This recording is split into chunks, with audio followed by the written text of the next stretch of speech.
João Patrício, são dois jogos, né, se é que a gente pode dizer assim, o jogo do campo e o jogo do VAR. Eu queria que você falasse dos dois, o jogo do campo, como foi o jogo do campo e o jogo do VAR. Boa tarde, Cristiano Silva. Quem estava aqui no estádio hoje viu uma das maiores vergonhas, né, nos últimos tempos. O Internacional foi surrupiado. O árbitro mudou o critério que ele vinha adotando nos últimos jogos, nos últimos 4, 5, 6 jogos, aí já está rolando na internet aí esse tipo de lance dele. É uma vergonha a atuação do árbitro. Os jogadores do Flamengo disseram para os nossos jogadores, eu vou nominá-los. Felipe Luiz disse para os jogadores que não foi falta para cartão vermelho, no máximo amarelo, que não foi intencional. Amanhã, com certeza, nós vamos também à CBF ouvir esse VAR, assim como vamos ficar mais atentos ainda, porque nós tivemos um sinal muito grande no jogo do Vasco da Gama. O presidente do clube chamou a atenção do público em geral e, novamente, hoje nós somos prejudicados de uma forma absurda. Acho que dentro de campo, entendo que os nossos jogadores foram guerreiros, o nosso time foi muito corajoso, enfrentou aqui, talvez o clube com mais torcido no Brasil, eu não sei, mas foi guerreiro. Foi guerreiro e o desespero de ver os dirigentes do Flamengo praticamente invadindo o campo, o desespero do treinador, o desespero da comissão técnica do Flamengo tentando que o VAR não fosse no gol que não foi dado, tentando manipular o VAR, é uma vergonha. O Flamengo é um grande clube, é uma grande agremiação e não precisa desse tipo de atitude. Sem contar que eles colocaram mais de 50, 60 pessoas atrás do banco, nos colocaram num canto lá no fundo. O presidente do clube, Landim, quando eu pedi para ele que nos colocasse na mesma situação, foi bem claro comigo que a diretoria deles ia ficar lá em cima. Ele mentiu para mim, o presidente Rodolfo Landim também. Tá? Então é esse o ambiente. O Flamengo pode até tentar ser campeão, mas vai ser muito difícil, porque eu acredito muito no nosso elenco. O Internacional, olha, está aqui dentro do meu coração, está dentro do coração da sua torcida, e o campeonato não acabou ainda. Vamos acreditar, gente. João, eu queria que você explicasse para a torcida do Inter e para todo mundo qual é o procedimento por parte da direção do Inter a partir desse relato que tu faz. Tu entendes que o Inter foi prejudicado. O que o Inter vai pleitear a partir desse entendimento de que foi prejudicado? Olha, Tiger, eu vou aproveitar o seguinte, ó. Tu tá aqui no estádio. Eu acho que você tem que tentar entrevistar o árbitro, porque eu nunca quis ser protagonista. Eu não dou entrevista depois de jogo. Protagonistas são os atletas, é o treinador, é a comissão técnica. E eu só estou dando entrevista hoje porque quem tinha que dar entrevista aqui era o árbitro, para explicar essa vergonha que ele fez hoje. É um escândalo o que a arbitragem hoje fez aqui hoje. E que bom que o presidente da CBF estava aqui, alguns vice-presidentes da CBF estavam aqui e enxergaram esse descritério da arbitragem. Pode ter certeza que amanhã nós vamos na CBF, o nosso departamento jurídico está bastante atento a todas as situações, e o elenco lá embaixo, lá embaixo do vestiário, está muito fechado, e a gente vai buscar esse campeonato ainda, porque o campeonato não acabou. João Patrício, boa tarde. Eu queria que você ampliasse um pouquinho esse destaque do Rodolfo Landim, presidente do Flamengo, porque a visão aqui do estádio é que vocês realmente ficaram um pouco mais acima da bandeira de escanteio e muitos dirigentes do Flamengo atrás do gol. Queria que você explicasse um pouquinho mais essa questão com o presidente do Flamengo, a troca de mensagens que você teve com ele. Não foi mensagem, foi olho no olho. Ele me mentiu. Mentiu. Nós estávamos nos dirigindo ao elevador, encontramos ele, pedimos para não subir, todo mundo. Né? Como todos os jogos é praxe, não, eles não deixaram, mas tudo bem, esse é o Flamengo hoje, é o todo-poderoso, mas o homem lá de cima está olhando para nós, está olhando o trabalho que está sendo feito no Internacional, está olhando o trabalho feito pela comissão técnica, a vontade dos atletas serem campeões, e pode ter certeza, Lucas, que a gente não vai desistir. Oi, João. Boa tarde, tudo bem? João, dado essa atitude pós-jogo, né, que será do Inter, agir institucionalmente para buscar reparação, você entende que de alguma maneira isso pode, em paralelo, engrossar os argumentos também extra-campo no Tribunal de Justiça do Vasco da Gama? E mais, o campeonato pode se decidir fora das 4 linhas em aspectos jurídicos, João? Olha, eu não entendo nada dessa parte jurídica. Eu entendo um pouquinho de futebol. Se tu visse o jogo hoje, quem esteve aqui assistiu uma das maiores vergonhas dos últimos tempos do futebol brasileiro. Toda a diretoria do Flamengo em cima do banco, pressionando a arbitragem, pressionando o árbitro reserva ali, o árbitro que faz, o quarto árbitro que faz a parte do VAR, né? Desesperado, xingando nossos atletas. E é isso. Nós vamos sim fazer a nossa parte. E isso é uma situação que o jurídico vai acompanhar de perto. Eu ainda acredito muito em lisura, muito em retidão. O Clube Esporte Clube Internacional trabalha sempre com retidão. Você pode ter certeza que a gente vai continuar nessa linha, tá? Mas a gente está muito focado porque o campeonato não acabou ainda. E olha, acredite em Colorados e Coloradas, porque o grupo está muito fechado, a comissão técnica está muito fechado e a gente vai buscar demais esse título aí na quinta-feira, porque o campeonato não acabou ainda. João, boa noite. Se o campeonato não acabou agora, levando para dentro de campo, o que tem que fazer o Internacional e também a questão da arbitragem, né? Porque o Inter precisa da vitória e o Flamengo empatando, o Inter é campeão. Mas essa questão da arbitragem, o Internacional também vai pleitear que sejam árbitros de gabarito para os 2 jogos e também a questão do VAR da mesma forma? Evidente, o Internacional está sempre pleiteando uma arbitragem de gabarito, uma arbitragem que tenha critério, não como hoje, que ele usou um critério diferente. Teve até um Grenal que teve um lance igual em cima do Heitor e ele não fez nada. Então é isso, gente. É isso que a gente está. Essa é a preocupação nossa, tá? De ter uma arbitragem lisa, correta, coerente, tá? E que bom que hoje estavam aqui o presidente da CBF, mais outros dirigentes, viram realmente o comportamento inadequado do Flamengo, que é um clube por quem eu tenho muito carinho, muito respeito, mas hoje me decepcionei demais com a forma e a maneira como nós somos tratados aqui. João, o que a gente tem visto recentemente em relação à CBF são os clubes irem à sede aqui no Rio de Janeiro e apenas poderem ouvir a conversa do VAR e não poderem sequer divulgar o conteúdo. A ida do Inter à CBF, esse pleito que o Inter fará, você acredita que pode ter algum resultado prático? Ou o Inter vai, faz a visita, ouve o conteúdo e não pode fazer nada mais do que isso? Eu tenho certeza que a gente vai buscar um resultado prático, sim. Aí vamos buscar os 3 pontos no próximo jogo, porque a gente tem convicção que o campeonato está em aberto e a gente vai fazer de tudo para buscar esse campeonato. É óbvio que nós vamos fazer nossa parte fora de campo e é importante que os atletas façam a parte dentro de campo. João Patrício, também aqui no setor de imprensa, aqui no Alto do Maracanã, uma pessoa ligada ao Flamengo estava totalmente destemperada, já foi, inclusive, colegas já fizeram um protesto junto à Associação dos Cronistas Esportivos aqui do Rio de Janeiro. Sobre o jogo de quinta-feira no Beira-Rio. O Beira-Rio tem critérios muito rigorosos de protocolo para os jogos. Agora liberou geral, né? Vai poder ter 500 pessoas no Beira-Rio quinta-feira, porque aqui no Maracanã hoje era uma festa. E também gostaria que falasse um pouquinho do time guerreiro que vimos dentro de campo. Vontade eu tenho de liberar o Beira-Rio para toda a torcida. Vontade eu tenho. Se o presidente do clube deixar, eu vou liberar. Porque hoje nós assistimos aqui uma atitude varziana da diretoria do Flamengo e dos dirigentes do Flamengo. Tá? Eu espero que isso não se repita mais. E você pode ter certeza que a luta que vocês viram hoje, a entrega dos atletas, a vontade dos atletas de serem campeões vai ser muito maior do que qualquer coisa. E quinta-feira, oxalá, esse campeonato vai vir para o Beira-Rio. Boa noite, Abel.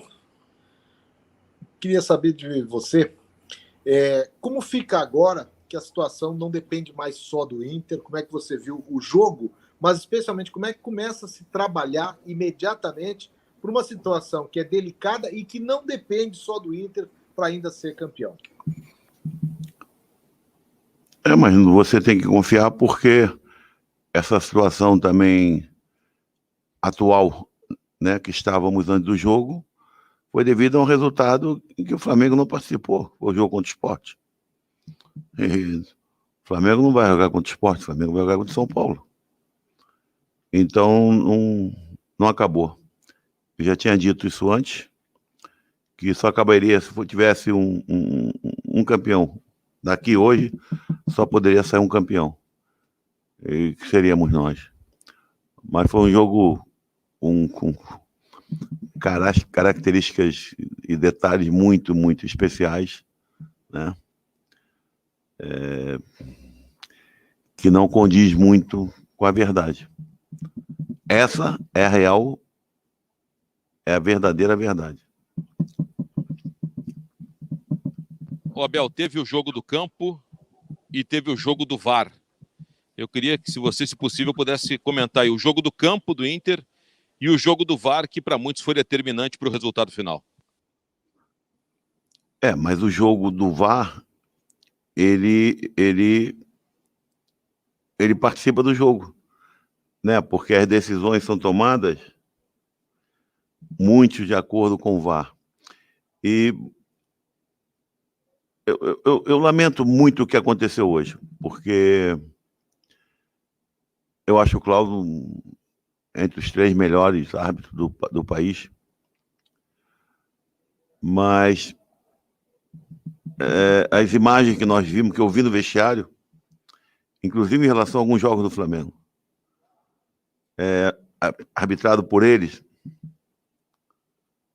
situações muito mais claras, e foi dado o amarelo. Se você perceber, né, se não percebeu, tu vai olhar o vídeo e confirma o que eu estou te falando. Ele, no lance do Rodinei, ele não deu a falta e o amarelo. Correto? Foi lá, olhou o VAR. Calcanhar do Rodinei está no chão. O calcanhar do Rodinei. Quer dizer, ele chegou na bola, ele estava com a bola dominada. Os jogadores do Flamengo, alguns, não precisa olhar a VAR, isso não é cartão, não é para cartão, não foi nada. Isso nós sabemos também. Mas se você vê a entrada do Natan no joelho do Peglo, foi dado o amarelo imediatamente. Ou seja, entendeu? Eu não sei se isso já é um entrosamento realmente muito, muito grande com o VAR, porque para ele tira a responsabilidade, como se não tivesse sido feito por ele. Mas no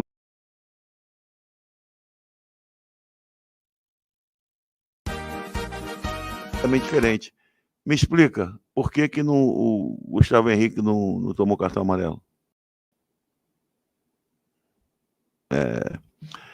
Então tá difícil, porque o cara cruza uma bola, bota aí, eu para botar para menos, para mim errar, eu vou te falar, colocar o Patrick cruzou uma bola no jogo do Sport com 5 metros, um pouquinho mais, mas vamos botar 5 metros. Eles contra o vento e com a parte interna do pé. Se essa bola ela voltou da maneira que voltou e bateu na linha, essa bola ela saiu. Aí o VAR não teve condição de dizer se saiu ou não. Aí no jogo do Vasco, teve aquele pênalti que simplesmente lamentável, né? Cartão amarelo imediatamente pro Cuesta, que não pode jogar hoje. Gustavo Henrique estava pendurado com 2. A gente não sabe as condições reais do Arão. Então tem muita coisa estranha.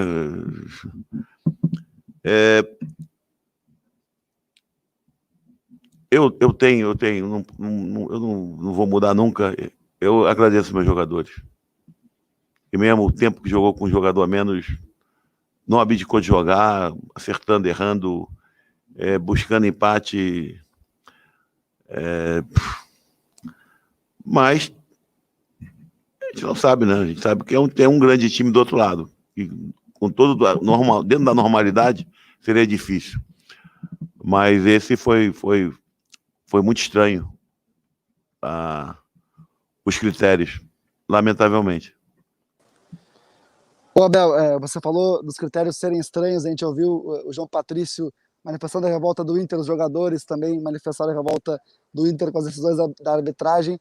Eu queria te perguntar como foi a conversa que tu teve com os jogadores no vestiário depois desse jogo e também já preparando para a última rodada em que o Inter entra em desvantagem, não depende de si para buscar o título. Foi essa de ele levantasse a cabeça. É claro que sentia-se uma dor muito grande, porque esse é um clube grande, é um clube gigante, é um clube que já fazem muitos anos que nós corremos atrás desse título, e esses jogadores estão dignificando de forma muito clara e autêntica o que esse clube representa para cada um deles. Os jogadores do Inter, eles têm a noção exata do que é o Inter. E nós não vamos parar. Não vamos parar porque não terminou. E vamos tirar, acho que um proveito muito positivo das lágrimas depois do jogo do meu capitão. Um jogador com uma identidade inacreditável. E a gente vê o quanto ele sentiu. Mas nós não vamos abaixar. Porque nós sabemos que não terminou. Temos que fazer de tudo para vencer o nosso próximo adversário. E baixa o empate. Né? Eles não precisam perder para o São Paulo. Basta empatar. Mas já estavam falando essa semana, mandando indireta sobre equipe titular, equipe reserva. Porra, cara, cada um se mete e bota a sua equipe da maneira que você quiser. Ué, agora começou a ficar preocupado com quando estava em Libertadores, não tem preocupação nenhuma. E agora, sem preocupação. Nós vamos tentar igualar um pouquinho dessa arrogância. Mas jogadores do Flamengo impecáveis, um grande time, muito forte. Parabéns para o Rogério. Se fosse assim também, é dizer que nós não confiamos num bom resultado do São Paulo, porque o Rogério é ligado ao São Paulo. Nós não temos nada a ver com o São Paulo, mas nós sabemos que é jogo igual. Então aí fica o recado que eles andaram mandando aí pro pessoal do Corinthians.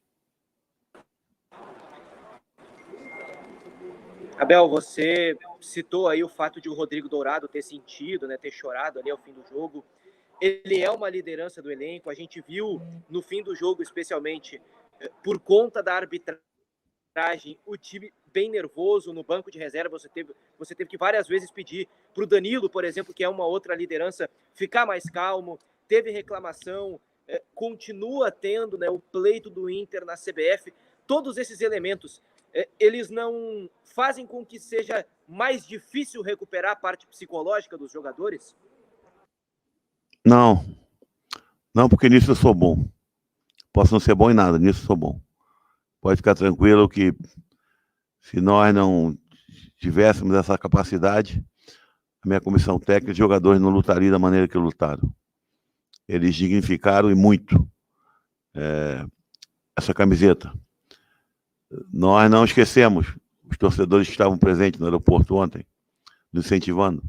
Nós não podemos esquecer os torcedores que estavam na saída do hotel hoje. Isso tudo é pro nosso torcedor. Né? Essa é a razão de ser de um grande clube. E isso aí não vai ser problema. Não acredito. Porque não acabou. Simplesmente não acabou. Eles têm que vencer. Eu falei para vocês na semana passada, depois da vitória do Vasco, que eles tinham que vencer 2. E nós temos que vencer 1. quem sabe, se ele vencer as duas, parabéns. Né? É um time montado para ser campeão, de um grande valor, de grandes jogadores. Mas que as coisas aconteçam, tanto no Beira-Rio como em São Paulo, de maneira mais clara. E o engraçado é que esses 2 jogos aí complicados foram 2 árbitros paulistas. Estranho. Abel, eu sei que é complicado olhar para trás, mas a derrota de hoje para o Flamengo, ela deixa um pouco mais doída a derrota que o Inter teve em casa para o Sport? Não. Hoje ela foi um pouco atípica. Você jogar um tempo praticamente com menos um jogador contra o Flamengo, né, é complicado. E a do Sport teve a mesma característica, né? Isso é uma coisa que nós pedimos, começar com 11, tentar terminar com 11. Mas o do Sport foi justa a expulsão. Hoje não. Hoje não. Então não tem coisas óbvias. Sempre em vitória você precisa corrigir algo. Em derrotas principalmente. A gente tem aprendido. Nós temos aprendido muita coisa. Nós temos uma equipe que você joga com Caio, Praxedes, Yuri, Peglo, Maurício. Eu estou falando de jogadores de 20 anos para baixo. Lucas, Zé Gabriel, esse aí chega no 21, 22. Depois Heitor, 18. Eles foram atletas de alto nível, de alta competição. Com toda a desigualdade que havia em campo, principalmente no fator numérico. Né? Se você reparar, o jogo se encontrava 1-1 depois da expulsão. A primeira providência do Rogério foi ficar sem lateral direito. Imediatamente ele colocou saiu o gol, botou um lateral direito. Porque o Patrick estava levando muita vantagem ali e tal. A gente lamenta, porque creio, até pela diferença numérica, exigia-se um domínio muito, muito grande por parte do Flamengo, e não foi o que aconteceu. Por isso que eu parabenizei os jogadores. Abel, boa noite. Eu vou voltar um pouquinho numa resposta que você deu sobre os critérios do Rafael Claus, e queria que você falasse para a gente por onde você acha que passou essa mudança de critério, porque a gente viu aqui no Maracanã o pessoal do Inter ficando um pouco mais distante, o pessoal do Flamengo em grande número atrás do banco, pode ter passado por aí, também foi uma reclamação do João Patrício Hermann conosco aqui. E uma segunda, se possível, como ganhar do Corinthians ou pensar no jogo do Corinthians sem pensar no jogo do Morumbi? Não, a gente não pode pensar no jogo do Morumbi porque nós vamos deixar de fazer a nossa parte. Isso é a primeira questão. A segunda questão que você perguntou. Então, nós não vamos entrar preocupados com nada. De repente, São Paulo fizer 1-0, eu aviso. Agora, a primeira pergunta é bem pertinente. Eu cheguei a pensar que tinha sido vendido o ingresso. O negócio estava com um movimento bem diferente daquele que é permitido.